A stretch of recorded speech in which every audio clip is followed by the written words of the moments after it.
اگر دوست داری که چهرت از این حالت تبدیل بشه به این حالت، این ویدیو رو تا انتها ببین.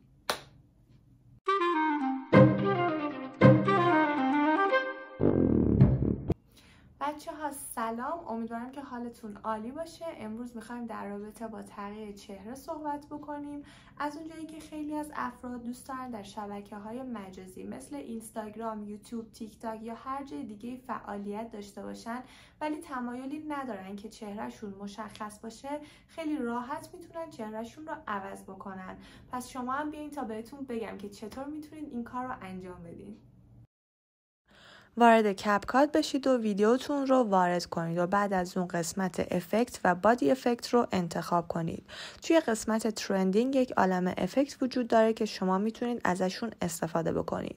میتونید افکت کودکانه، گریون، خندون، کارتونی و یا هر افکت دیگه‌ای که مورد پسندتون هست رو انتخاب بکنید و به همین راحتی شما یک ویدیوی درست کردین که چهره خودتون مشخص نیست.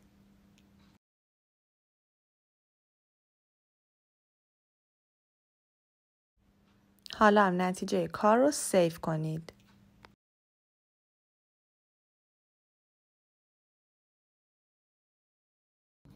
مرسی که ویدیو رو تا انتها تماشا کردی. امیدوارم که حسابی برات مفید بوده باشه. لطفاً اگر که ویدیو رو دوست داشتی لایکش کن و برام کامنت بذار. اگر که کانال رو هم تا الان سابسکرایب نکردی حتما سابسکرایبش کن، چون که یک عالمه ویدیوهای جدید تو راهه. تا یه ویدیوی دیگه، خدافظ.